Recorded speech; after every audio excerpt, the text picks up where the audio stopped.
नमस्कार, मैं डॉक्टर मंजू मुकुल आज जिस विषय पर व्याख्यान प्रस्तुत करने जा रहे हैं उसका शीर्षक है बैंकिंग साहित्य का अनुवाद।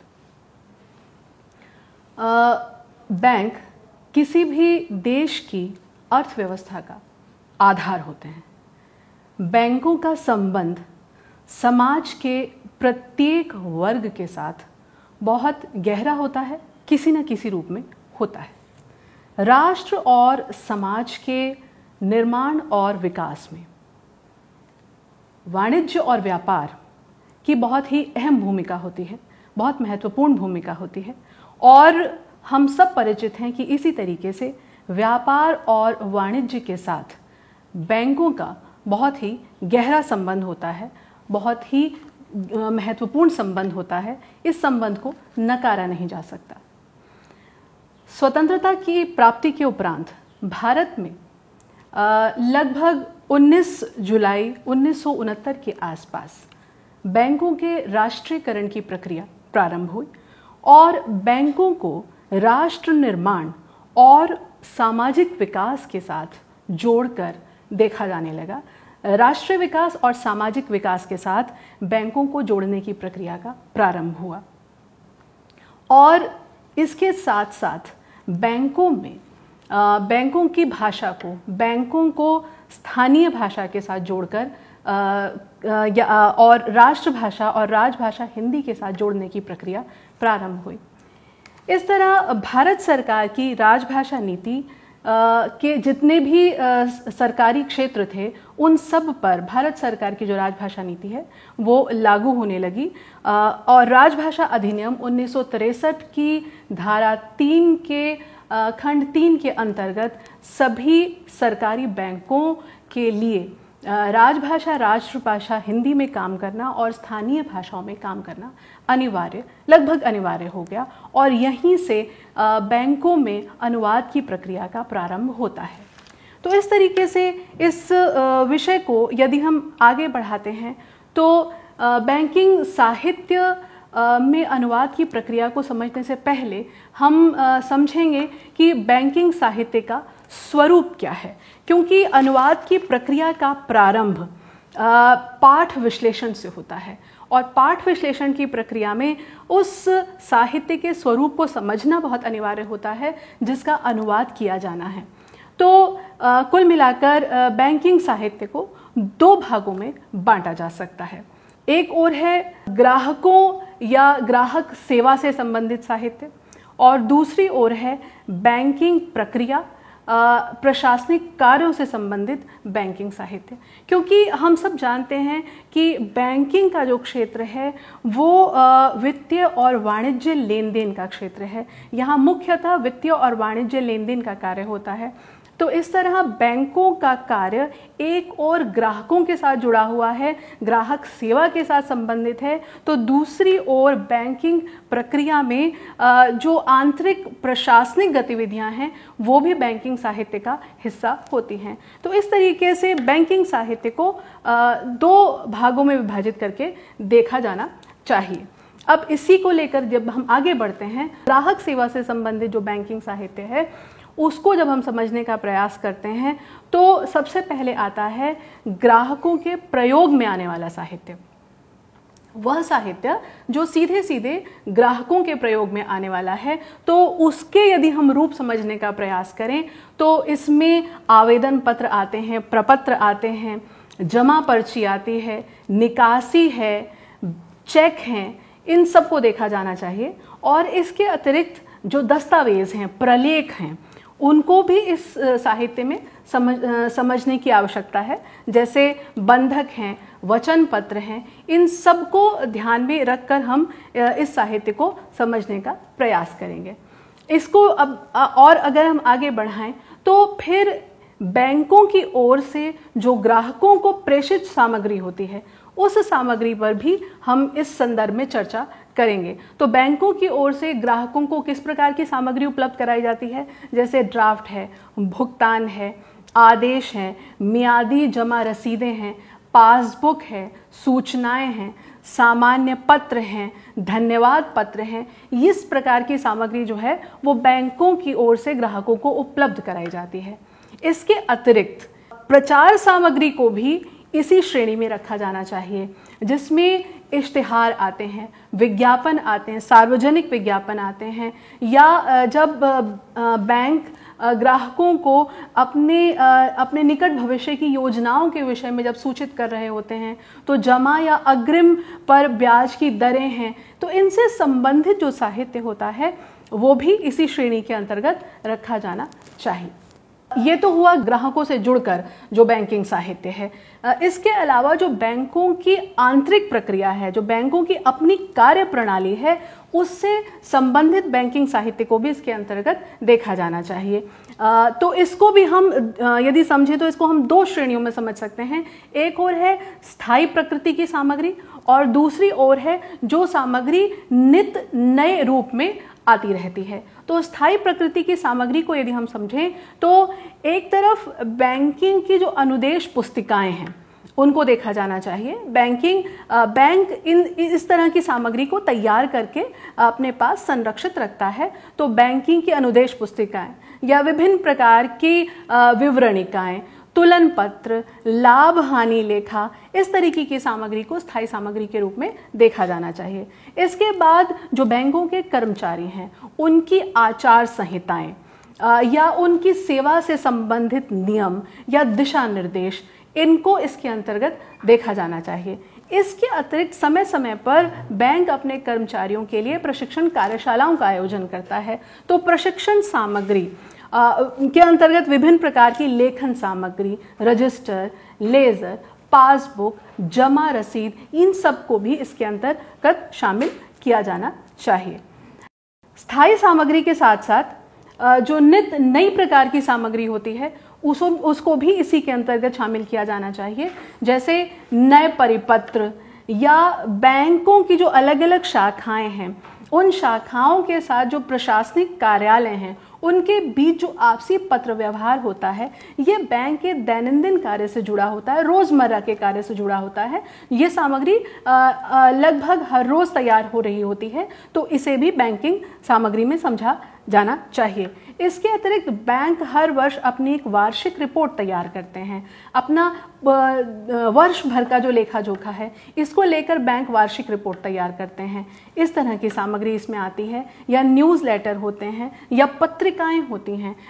कई बड़े सरकारी बैंक प्रत्येक वर्ष वार्षिक रूप से पत्रिकाओं का भी प्रकाशन करते हैं। तो इस तरीके की सामग्री, ये जो सामग्री है ये लगातार आगे बढ़ती रहती है, तो इसको भी इसके अंतर्गत शामिल करके देखा जाना चाहिए। इसके बाद हम देखेंगे कि बैंकों में हिंदी जो प्रयोग है उसको लेकर अनुवाद की आवश्यकता क्या क्या है। अभी हमने समझा कि जो बैंकिंग साहित्य है उसका स्वरूप क्या है, उसके अलग अलग रूप क्या क्या हो सकते हैं। अब हम समझने का प्रयास करेंगे कि इस क्षेत्र में अनुवाद की आवश्यकता क्या है। तो सबसे पहले हमें इस बात को समझना होगा कि जो बैंकिंग है वो मूलतः सेवा प्रदायी क्षेत्र है, सर्विस सेक्टर है। और क्योंकि ये सेवा प्रदायी क्षेत्र है तो इसलिए इसका आधार ग्राहक है और ग्राहक सेवा है, कस्टमर केयर है। तो उस लिहाज से हम ये जानते हैं कि जो बैंकों के ग्राहक हैं वो समाज के विभिन्न वर्गों से आते हैं और समाज के अलग अलग व्यवसायों से जुड़े होते हैं। एक तरफ बैंकों के ग्राहकों में वकील, डॉक्टर, इंजीनियर भी हो सकते हैं, बड़े व्यापारी भी हो सकते हैं, लघु उद्यमी भी हो सकते हैं, तो दूसरी ओर शिल्पकार, दस्तकार या किसान भी हो सकते हैं। तो इस तरीके से बैंकों के ग्राहक जो हैं वो समाज के अलग अलग वर्गों से आते हैं, अलग अलग व्यवसायों से जुड़े होते हैं। तो प्रत्येक वर्ग के व्यवसाय से जुड़े ग्राहक को अपने साथ जोड़ने में जब बैंक काम करता है तो उसमें हिंदी और स्थानीय भाषाओं की भूमिका बहुत ही अहम हो जाती है। क्यों? क्योंकि भाषा, हम सब जानते हैं, भाषा संप्रेषण का सबसे मजबूत माध्यम है और ग्राहक सेवा में भाषा एक बड़ी भूमिका निभाता है। तो उत्तम ग्राहक सेवा में भाषा का महत्वपूर्ण योगदान है। इसलिए भारतीय बैंक समय समय पर अपने स्टाफ सदस्यों के लिए हिंदी कार्यशालाओं का आयोजन करते रहते हैं और इन कार्यशालाओं में अपने बैंक कर्मियों को कामकाज में प्रयुक्त दस्तावेजों में हिंदी का प्रयोग कैसे करना है, इसके विषय में उन्हें बताया जाता है, इसके विषय में उन्हें सूचना दी जाती है। तो इस तरीके से हिंदी के प्रयोग को लेकर बैंक समय समय पर अपने बैंक कर्मियों के लिए कार्यशालाओं का आयोजन करते रहते हैं। अब हम समझने का प्रयास करेंगे कि जो बैंकिंग साहित्य है इसमें भाषा का स्वरूप क्या है। इसमें भाषा के स्वरूप को समझने के लिए हमें सबसे पहले ये जानना होगा कि बैंकिंग साहित्य की भाषा को लैंग्वेज फॉर स्पेसिफिक पर्पस या विशिष्ट प्रयोजन की भाषा कहते हैं।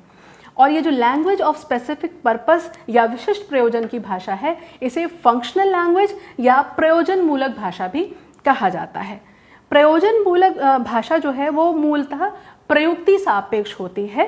प्रत्येक क्षेत्र की अपनी हम जानते हैं प्रत्येक क्षेत्र की अपनी विशिष्ट प्रयुक्ति होती है, विशिष्ट भाषा प्रयोग होता है और जिसके अनुसार उस क्षेत्र उसके अनुरूप उस क्षेत्र विशेष की विशिष्ट पारिभाषिक शब्दावली होती है, विशिष्ट वाक्य संरचना होती है और विशिष्ट अभिव्यक्ति होती है। बैंकिंग साहित्य की भाषा में इस संदर्भ में यदि बात किया जाए तो बैंकिंग साहित्य की भाषा में प्रशासनिक भाषा के साथ साथ हमें बोलचाल की भाषा का एक मिला जुला रूप दिखाई देता है, क्योंकि एक और बैंकों की आंतरिक जो कार्य प्रणाली है उससे जुड़ा हुआ साहित्य भी है और फिर जो बैंकों की ग्राहक सेवा है उससे जुड़ा हुआ साहित्य भी है। तो ग्राहकों के प्रयोग में आने वाले प्रपत्रों, आवेदन पत्रों, जमा पर्ची, निकासी पर्ची में भाषा का सरल और सुबोध रूप देखने को मिलता है। या सरल भाषा और सुबोध भाषा का प्रयोग किया जाता है। दूसरी ओर जो बैंकों की आंतरिक प्रक्रिया है उसमें प्रयुक्त भाषा जो है वो थोड़ा सा प्रशासनिक रूप लिए हुए होती है। उसकी बैंकों की कार्यशैली के अनुरूप यह प्रशासनिक भाषा होती है। इसके अतिरिक्त बैंक समय समय पर कई विज्ञापन प्रकाशित करते हैं। तो ये जो विज्ञापन है इनकी भाषा आकर्षक और प्रभावशाली होगी, ध्यान खींचने वाली होगी, तो वहाँ भाषा का हमें एक अलग रूप दिखाई देता है। इसके अतिरिक्त ग्राहक सेवा में इस्तेमाल होने वाले, क्योंकि बैंक जो हैं वो कानूनी प्रक्रिया से भी जुड़े हुए होते हैं, उसमें कई दस्तावेज फॉर्म भी होते हैं, वचन पत्र भी होते हैं, बंधक भी होते हैं। तो उस दृष्टि से यदि हम कहें तो उस पर कानूनी भाषा का प्रभाव भी हमको दिखाई देता है, विधि और कानून की भाषा का प्रभाव भी हमको दिखाई देता है। अब हम समझने का प्रयास करेंगे कि जो बैंकिंग शब्दावली है इसके निर्माण की प्रक्रिया क्या है और इसका स्वरूप क्या है। तो उस संदर्भ में यदि हम बात करें तो बैंकों की शब्दावली में बहुत तरह के शब्दों का प्रयोग किया जाता है। जैसे कई बार अंग्रेजी के जो प्रचलित शब्द हैं उनका यथावत प्रयोग किया जाता है, जैसे bank, draft, voucher, cheque, bill, guarantee, premium, register, passbook, token. ये कुछ ऐसे शब्द हैं जिनको सीधे अंग्रेजी से हिंदी में स्वीकृत कर लिया गया है। इसके अतिरिक्त जो भारत की परंपरागत देशी बैंकिंग व्यवस्था रही है, क्योंकि हम सब जानते हैं कि भारत का जो व्यापार है, भारत का जो वाणिज्य व्यापार है वो कई वर्षों पुराना है। तो हमारी जो परंपरागत देशी बैंकिंग की व्यवस्था है उसमें प्रयुक्त होने वाली शब्दावली के पारिभाषिक शब्दों को भी कई बार जो का त्यों स्वीकार कर लिया गया है, जैसे फुटकर, कर्ज, चुंगी, लोन, देनदार, लोनदार, पट्टा, ब्याज, साहूकार, बीजक, घाटा, बेबाकी पत्र, हुंडी, जमा, नामे, गिरवी, रहन, खाता, बंधक, चालान। तो ये जो शब्द हैं ये भारत की परंपरागत देशी बैंकिंग व्यवस्था से जुड़े हुए शब्द हैं जिनका प्रयोग अब भी उसी रूप में किया जा रहा होता है। इसके अतिरिक्त संस्कृत की तत्सम शब्दावली का प्रयोग भी बैंकिंग शब्दावली के निर्माण में किया गया, जैसे आवंटन, संचय, निधि, धारक, अवमूल्यन, स्वामित्व, संसाधन। ऐसे शब्द सीधे संस्कृत से बैंकिंग भाषा में प्रयोग में आने लगे। इसके अलावा अरबी फारसी के कई शब्द हैं जिनका प्रयोग इस भाषा में हमें देखने को मिलता है, जैसे बजट, पेशगी, मुआवजा, अमानत, खपत, बकाया, दावा आदि। इसके अतिरिक्त कई अंग्रेजी शब्दों के हिंदी प्रतिरूप बैंकिंग शब्दावली में निर्मित कर लिए गए हैं, गढ़ लिए गए हैं। जैसे फाइनेंशियल के लिए शब्द का इस्तेमाल होता है वित्तीय, एनुअल अकाउंट के लिए वार्षिक लेखा, फाइनेंशियल क्राइसिस के लिए वित्तीय संकट, मनी ऑर्डर के लिए धन आदेश, फील्ड वर्क के लिए क्षेत्र कार्य, फ्री इकोनॉमी के लिए मुक्त अर्थव्यवस्था, एक्सपोर्ट ओरिएंटेड के लिए निर्यातोन्मुखी, ग्रॉस वेट के लिए कुल भार। तो इस तरीके से कई ऐसे शब्द हैं जिनका प्रयोग जिनके हिंदी प्रतिरूप निर्मित किए गए। इसके अलावा कुछ ऐसे शब्दों का प्रयोग भी हो रहा है जहां एक दूसरे के पर्याय के रूप में कुछ शब्दों का प्रयोग बैंकिंग साहित्य के अंतर्गत किया जाता है, जैसे शेष और बाकी, क्षति या नुकसान, मूल्य या कीमत, संपत्ति या जायदाद, क्षतिपूर्ति या मुआवजा, व्यवसाय या कारोबार, अग्रिम या पेशगी। तो इस तरीके के शब्द जो हैं ये समानांतर रूप से प्रयोग किए जाने वाले शब्द हैं, इनका प्रचलन इसी रूप में चल रहा है। इसके अलावा कई ऐसे शब्द भी हैं जिन्हें हम संकर शब्द कहेंगे। इस तरीके के शब्द जैसे शेयरधारी, बैंक उधार, रद्द नोट, नीलाम कमीशन, नकदी प्रमाण पत्र आदि। इस तरीके के जो शब्द हैं ये संकर शब्दों की श्रेणी में आते हैं और इनका प्रचलन भी हम बैंकिंग साहित्य में रोजमर्रा की कार्यप्रणाली में देखते हैं। इसी चर्चा को हम जब आगे लेकर चलते हैं तो बैंकिंग साहित्य में पारिभाषिक शब्दावली के प्रयोग का अपना एक अलग महत्व है। पारिभाषिक शब्दावली का बहुतायत मात्रा में प्रयोग किया जाता है। तो सबसे पहले हम यही समझेंगे कि पारिभाषिक शब्द हैं क्या, पारिभाषिक शब्द किसे कहते हैं। पारिभाषिक शब्द ऐसे शब्द होते हैं जो किसी विषय, अवधारणा या सिद्धांत के प्रसंग में सुनिश्चित अवधारणा रखते हों। इसके साथ साथ जो अपनी अर्थ की जो परिधि है उसमें एक सुनिश्चित अर्थ परिधि रखते हों, फिर विषय विशेष में ही जिनका प्रयोग किया जा रहा हो और अर्थ व प्रयोग की दृष्टि से जो अन्य पारिभाषिक शब्दों से स्पष्ट रूप से भिन्न हो। जैसे शब्द है जीव विज्ञान, बायोलॉजी के लिए जीव विज्ञान शब्द का इस्तेमाल होता है, रसायन शास्त्र, केमिस्ट्री के लिए इस्तेमाल होता है, आकाशवाणी, दूरदर्शन, दूरभाष, ये सभी ऐसे शब्द हैं जिन्हें हम पारिभाषिक शब्दों की श्रेणी में लेकर आते हैं, जिनकी अर्थ परिधि जो है वो सुनिश्चित होती है। इनका प्रयोग इसी संदर्भ में होता है और विषय विशेष में ही इसका प्रयोग किया जाता है। पारिभाषिक शब्दावली तैयार करने का, भारत में पारिभाषिक शब्दावली को तैयार करने का दायित्व भारत सरकार के मानव संसाधन विकास मंत्रालय के वैज्ञानिक एवं तकनीकी शब्दावली आयोग यानी CSTT को दिया गया है। इस आयोग ने ज्ञान विज्ञान की विभिन्न शाखाओं की पारिभाषिक शब्दावली तैयार की है। आयोग द्वारा प्रकाशित बृहद पारिभाषिक शब्द संग्रह मानविकी में विशेष रूप से बैंकिंग से संबंधित हजारों शब्द शामिल किए गए हैं। इसकी मदद अनुवादक को बैंकिंग साहित्य का अनुवाद करते समय जरूर करनी चाहिए। इसके अतिरिक्त भारतीय रिजर्व बैंक ने अलग से बैंकिंग शब्दावली तैयार करके प्रकाशित की है और अब तक इस शब्दावली के लगभग 7 संस्करण आ चुके हैं और 7वां संस्करण 2012 में प्रकाशित हुआ। तो समय समय पर इन शब्दावलियों में परिवर्तन भी होते हैं, इनका विस्तार भी होता है, इसमें नए नए शब्दों को शामिल भी किया जाता है। अब इन शब्दावलियों की ई-संस्करण भी उपलब्ध हैं, ये ऑनलाइन ये सेवा उपलब्ध है, तो वहाँ से अनुवादक आराम से इसे डाउनलोड करके इसका इस्तेमाल कर सकते हैं।